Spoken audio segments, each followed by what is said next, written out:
Hello guys, स्वागत है आपका विनय वर्तिका ब्लॉग में। आज तारीख है 29 जनवरी। सकट चौथ का व्रत है। ये व्रत सभी माएँ करती हैं अपने बेटे के लिए। मैंने भी किया है। मेरे घर में तीनों लोग, हम, मेरी दोनों भाभियाँ, बड़ी जेठानी इस व्रत को करी हैं। तो पूरा दिन भूखे प्यासे, क्योंकि ये व्रत निर्जला ही किया जाता है, हम तीनों ने शाम के टाइम पे ये पूजा करने बैठे हैं। तीनों लोग, हम लोग बच्चों के, तीनों के हम लोग के एक एक लड़का है जिसके लिए हम लोग ने व्रत रखा है।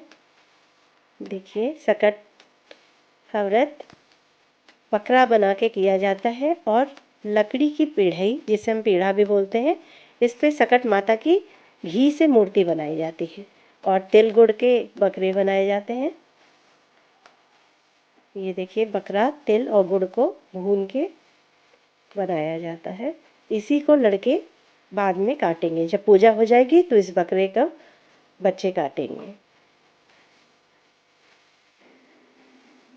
पूजा में पूड़ी,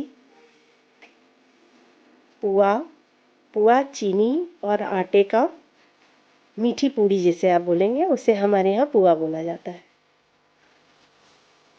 सुपारी होती है जिसकी पूजा करी जाती है। ये सुपारी हम लोगों को पूरी ज़िंदगी संभाल के रखनी होती है, क्योंकि इसी से हर साल पूजा लड़कों की जाएगी। माता के व्रत की कथा होती है। 4 कथाएं होती हैं, क्योंकि सकट चौथ बोलते हैं। चौथ का मतलब 4, तो 4 कथाएं इसमें कही जाती हैं। जेठानी अमीर थी, उसका परिवार भी बड़ा और भरा पूरा था। देवरानी गरीब थी, इतनी गरीब कि जेठानी की सेवा टहल करके गुजारा करती थी। जो कुछ चुनी चौकर मिल जाता उसे अपनी झोपड़ी में आकर पकाकर खा लेती। फूटे घड़े से पानी पीकर टूटी चारपाई पर सो जाती। सुबह उठकर फिर जेठानी की सेवा करने चली जाती। साल भर का त्योहार आया। देवरानी भूखी प्यासी जेठानी की टहल करती रही। रात को जब आने लगी तो और दिनों की तरह चूनी चौकर भी नहीं दिया। खाली हाथ झोपड़ी में आई। खेत से बथुआ तोड़ लाई। थोड़े से चावल के कण ढूंढकर खट्टे किए।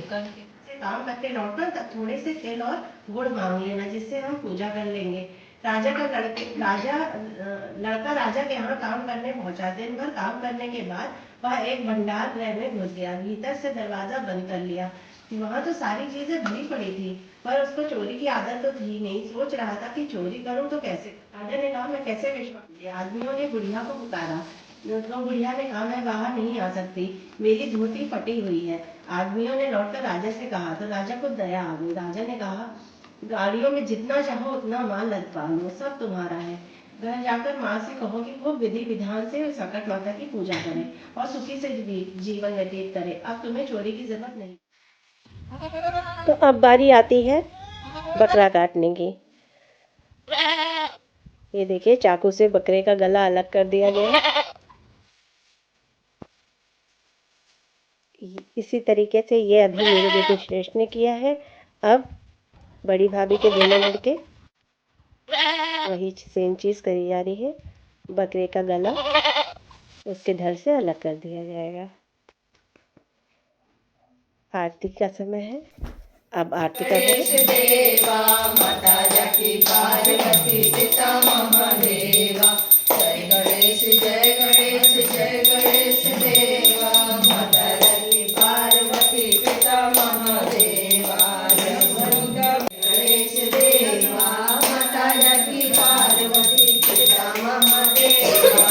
धन को आंखों को काया, भाजन को पुत्र देख निर्धन को माया। जय गणेश जय गणेश देवा। माता जकी पार्वती पिता महादेवा।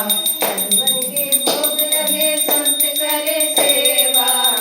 चढ़े फूल चढ़े और चढ़े मेवा। जय गणेश देवा। माता जकी पार्वती पिता महादेवा। धन की लाज रखो कामना को पूरा करो। तो इसी के साथ हमारा व्रत पूजन यहीं पे ख़त्म होता है। इसके बाद मेरे बेटे ने मुझे पुआ खिला के मेरे व्रत का पारण कराया। ये पुआ खा के मैंने पानी पिया, जिससे मेरा व्रत समाप्त हुआ है। भगवान से यही कामना करती हूँ कि सकट माता सबकी गोद हमेशा हरी भरी रखे। इसी के साथ इस व्लॉग को हम एंड करते हैं। आप सभी ने इस व्रत को किया, आपका व्रत कैसा रहा हमें कमेंट बॉक्स में ज़रूर बताइएगा। और हाँ, जिसने सब्सक्राइब नहीं किया है, लाइक नहीं कर रहे हैं, वो प्लीज़ हमें सब्सक्राइब करें